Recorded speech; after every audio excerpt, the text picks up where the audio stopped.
کہ شیطان نے انہیں پھسلانے کی کوشش شروع کر دی۔ اللہ تعالیٰ فرماتے ہیں وَقُلْنَا يَا آدَمُ اسْكُنْ أَنْتَ وَزَوْجُكَ الْجَنَّةَ وَكُلَا مِنْهَا رَغَدًا حَيْثُ شِئْتُمَا، اور ہم نے کہہ دیا اے آدم تم اور تمہاری بیوی جنت میں رہو اور جہاں سے چاہو با فراغت کھاؤ۔ جنت بھی کیسی، اللہ فرماتے ہیں وَجَنَّةٍ عَرْضُهَا السَّمَاوَاتُ وَالْأَرْضُ، وہ جنت کہ جس کی چوڑائی ہی آسمانوں اور زمین کے برابر ہے۔ سو اس جنت میں سے جو چاہو سو کھاؤ، کچھ بھی منع نہیں سوائے ایک درخت کے، چنانچہ ارشاد ہوا وَقُلْنَا يَا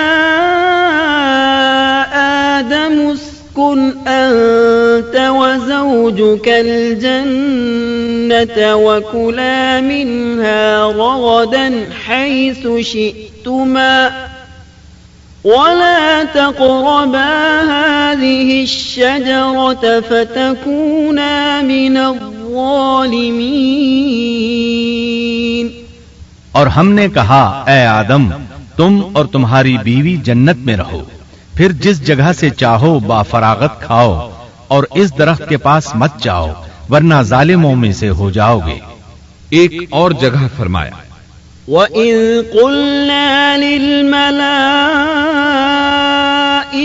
اسْجُدُوا لِآدَمَ فَسَجَدُوا إِلَّا إِبْلِيسَ أَبَى فَقُلْنَا يَا آدَمُ إِنَّ هَذَا عَدُوٌّ لَكَ وَلِزَوْجِكَ فَلَا يُخْرِجَنَّكُمَا مِنَ الْجَنَّةِ فَتَشْقَى إِنَّ لَكَ أَلَّا تَجُوعَ فِيهَا وَلَا تَعْرَى وَأَنَّكَ لَا تَظْمَأُ فِيهَا وَلَا تَضْحَى۔ اور جب ہم نے فرشتوں سے کہا کہ آدم کو سجدہ کرو تو ابلیس کے سوا سب نے سجدہ کیا، ابلیس نے انکار کیا تو ہم نے کہا اے آدم یہ تیرا اور تیری بیوی کا دشمن ہے، خیال رکھنا ایسا نہ ہو کہ وہ تم دونوں کو جنت سے نکلوا دے اور تو مصیبت میں پڑ جائے۔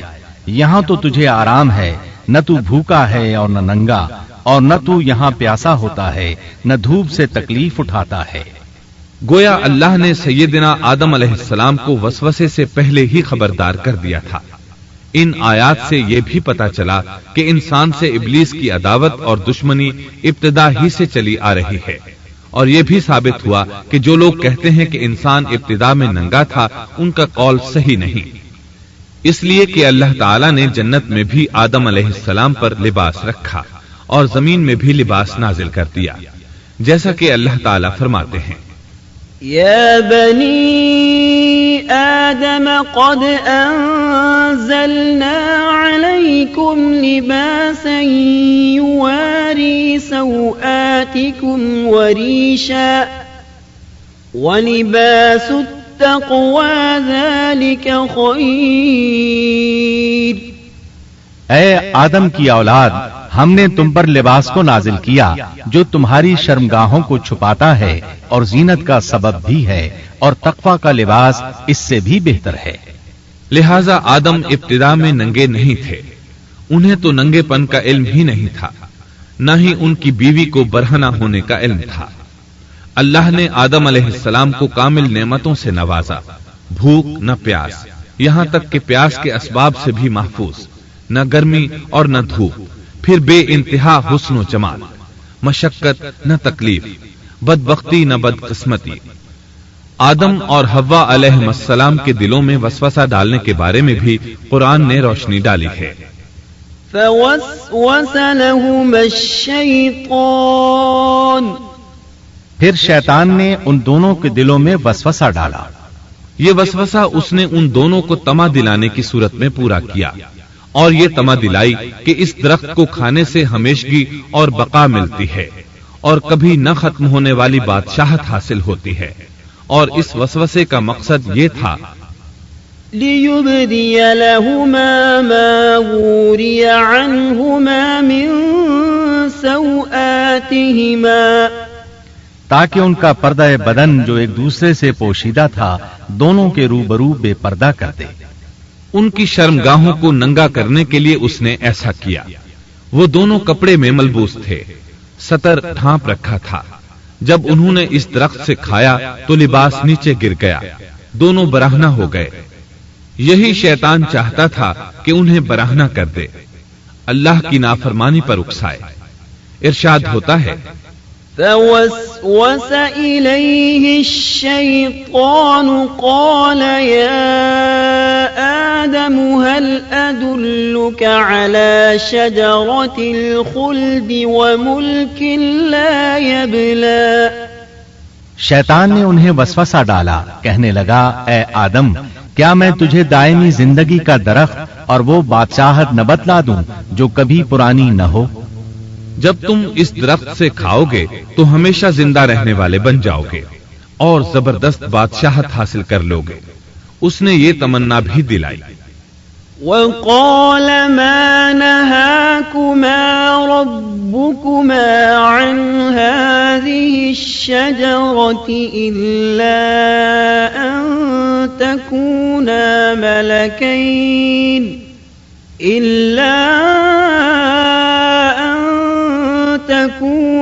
ملكين أو تكونا من الخالدين۔ تمہارے رب نے تم دونوں کو اس درخت سے اس لیے منع کیا ہے کہ تم دونوں فرشتے نہ بن جاؤ یا ہمیشہ زندہ رہنے والے نہ بن جاؤ۔ یعنی تم اس درخت سے کھا لو گے تو فرشتے بن جاؤ گے اور ہمیشہ قائم دائم رہو گے۔ پھر وہ وسوسہ ڈالتے ہوئے جھوٹی قسمیں کھانے لگا، جیسا کہ ارشاد ہوتا ہے وَقَاسَمَهُمَا إِنِّي لَكُمَا لَمِنَ النَّاصِحِينَ، اور ان دونوں کے روبرو قسمیں کھانے لگا کہ یقین آ جائے میں آپ کا خیر خواہ ہوں۔ اللہ کی قسم کھانے لگا اور اس وقت سے جھوٹی قسموں کی ابتدا ہوئی۔ اس نے ان دونوں کو فریب دے کر بہکا لیا، جیسا کہ فرمایا فَدَلَّاهُمَا بِغُرُورٍ، یعنی دھوکے سے انہیں پھسلایا، حالانکہ انہیں کسی چیز کی کمی نہیں تھی۔ بھلا وہاں کیا محتاجی ہو سکتی تھی؟ جنت میں سکون سے زندگی بسر کر رہے تھے، جنت سے بڑھ کر کیا چاہیے؟ ہمیشہ کے لیے جنت مل چکی تھی۔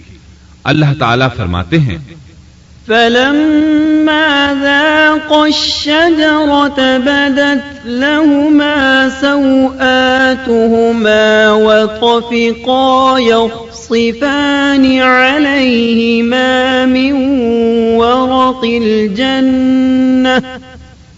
ان دونوں نے جب درخت کو چکھا، دونوں کا پردہ بدن ایک دوسرے کے روبرو کھل گیا، دونوں اپنے بدنوں پر درختوں کے پتے جوڑ جوڑ کر رکھنے لگے۔ کپڑے اترنے پر دونوں کو حیا آئی، اس لیے کہ انسان کی فطرت میں برہنہ ہونے کی ناپسندیدگی شامل ہے۔ برہنہ ہو گئے تو کوئی لباس نہیں تھا، اس لیے درختوں کے پتے جوڑ کر جسم ڈھانپنے لگے۔ حدیث میں آیا ہے آدم بھاگنے لگے تو اللہ نے پکارا آدم مجھ سے بھاگتے ہو؟ آدم بولے اللہ میں شرم کی بنا پر بھاگ رہا ہوں، اور اس وجہ سے کہ تیرے سامنے برہنہ کیسے رہوں، پھر یہ کہ نافرمانی کا ارتکاب بھی کر چکا ہوں۔ یہاں ایک سوال پیدا ہوتا ہے، دونوں میں سے پہلے کھانے والا کون تھا؟ اس بارے میں راجح قول یہ ہے کہ وہ حوا علیہ السلام تھی۔ انہی نے آدم علیہ السلام کو طمع دلاتے ہوئے اس غلطی پر آمادہ کیا تھا، جیسا کہ بخاری شریف میں نبی اکرم صلی اللہ علیہ وسلم نے فرمایا لولا حواء لم تخن انثى زوجها، اگر حوا نہ ہوتی تو کوئی عورت اپنے خاوند سے خیانت نہ کرتی۔ حوا علیہ السلام نے انہیں غلطی میں مبتلا کیا تھا۔ اگر حوا علیہ السلام نہ ہوتی تو آدم بھی خیانت میں مبتلا نہ ہوتے اور نہ معصیت میں مبتلا ہوتے۔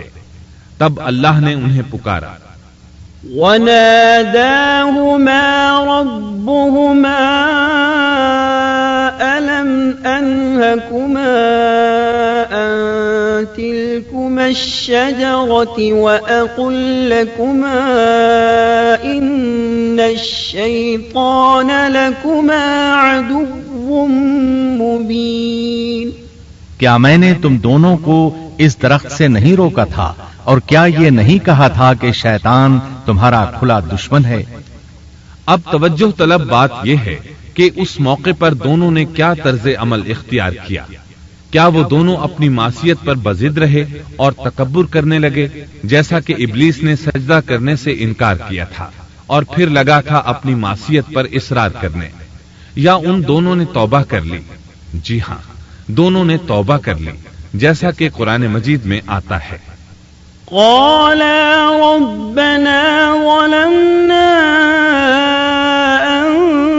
أنفسنا وإن لم تغفر لنا وترحمنا لنكونن من الخاسرين۔ دونوں نے کہا اے ہمارے رب، ہم نے اپنا بڑا نقصان کیا، اور اگر تو ہماری مغفرت نہ کرے گا اور ہم پر رحم نہ کرے گا تو واقعی ہم خسارہ پانے والوں میں سے ہو جائیں گے۔ اس قصے میں ایک سوال یہ ذہن میں پیدا ہوتا ہے کہ جب سیدنا آدم علیہ السلام کو ابلیس نے سجدہ نہ کیا تو اللہ تعالیٰ نے اسے مردود بنا کر جنت سے نکال دیا، پھر وہ سیدنا آدم علیہ السلام کو اس درخت کے قریب کس طرح لے گیا جبکہ وہ جنت سے باہر ہو چکا تھا؟ قرآن کریم میں اس بارے میں یہ الفاظ آئے ہیں، پھر شیطان نے ان کے دلوں میں وسوسہ ڈالا۔ یہ وسوسہ اس نے کیسے ڈالا جبکہ وہ جنت سے نکالا جا چکا تھا؟ مفسرین نے اس کے جواب میں لکھا ہے کہ اس نے جنت سے باہر رہ کر یہ وسوسہ ڈالا تھا۔ جیسے آج کل تار اور بغیر تار کے آواز کو دور دراز علاقوں تک پہنچایا جا سکتا ہے، ایسے ہی شیطان نے اپنی طاقت سے یہ وسوسہ ان کے دلوں تک پہنچایا۔ لگے ہاتھوں ابلیس کی حقیقت بھی سن لیں۔ ابلیس کے لفظی معنی انتہائی مایوس کے ہیں۔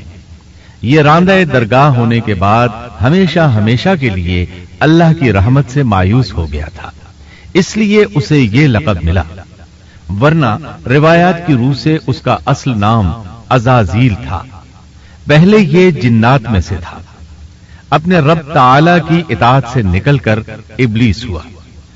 اس کا علم ناقص تھا، مزاج ناپاک تھا، وہ غرور اور تکبر میں مبتلا ہو گیا تھا۔ یہاں یہ بات بھی ذہن نشین کر لیں کہ انبیاء خطا اور گناہ سے پاک ہوتے ہیں، ان پر اللہ تعالی کی مستقل حفاظت اور نگرانی قائم رہتی ہے۔ اگرچہ انبیاء بھی انسان ہوتے ہیں اور تمام انسانی تقاضے انہیں لاحق ہوتے ہیں، لیکن ان کے عمل اور ارادے میں کسی قسم کی بدی اور شر کا عمل دخل قطعاً نہیں ہوتا۔ ان کا ہر قول اور عمل بلکہ ہر حرکت اور سکون کی حالت بھی انسانیت کے لیے بہترین نمونہ ہوتے ہیں۔ البتہ بشر ہونے کی وجہ سے بھول کا امکان ہوتا ہے، تاہم بھول ہو جانے کی صورت میں انہیں فوراً ہی خبردار کر دیا جاتا ہے۔ بھول ہو جانا بشری طبیعت کا خاصہ ہے۔ اللہ تعالیٰ نے ہر انسان کی فطرت میں یہ چیز رکھی ہے۔ انبیاء سے بھول چوک ہو جانے میں بھی اللہ تعالیٰ کی کئی ایک حکمتیں پوشیدہ ہیں۔ مثلا بہت سی قومیں اپنے نبیوں کے معجزات دیکھ کر ان میں ربوبیت کی صفات کی قائل ہو گئی، یہاں تک کہ بعض قوموں نے اپنے نبیوں کو اللہ یا اللہ کا بیٹا بھی جانا۔ جب انبیاء سے بھول اور لغزشیں ہوئیں تب گویا لوگوں پر یہ واضح کیا گیا کہ یہ الہ نہیں ہے، الہ ہوتے تو کس طرح ان سے بھول ہو سکتی تھی۔ اس سے یہ بتانا بھی مقصد تھا کہ انبیاء انسان ہی ہوتے ہیں، کوئی ماورائی مخلوق نہیں ہوتے۔ سیدنا آدم علیہ السلام کے واقعے پر غور کرنے سے یہ حقیقت مزید واضح ہو جاتی ہے کہ سیدنا آدم علیہ السلام کی یہ لغزش گناہ نہیں تھی۔ ممنوع درخت کا پھل کھاتے ہی سیدنا آدم علیہ السلام اور اماں حوا کا لباس اتر گیا تھا۔ اس لباس کے بارے میں مفسرین نے لکھا ہے کہ وہ لباس دراصل نور کا تھا، یعنی وہ جنت کا خاص لباس تھا جو صرف اسی عالم میں پہنا جا سکتا ہے۔ اللہ تعالیٰ نے اپنے فضل و کرم سے جنت میں ان کی سطرپوشی کا انتظام فرما دیا۔ محترم سامعین، ابھی آپ دارالسلام اسٹوڈیو لاہور پاکستان سے قصص الانبیاء کا دوسرا حصہ شیطان کی دشمنی سن رہے تھے۔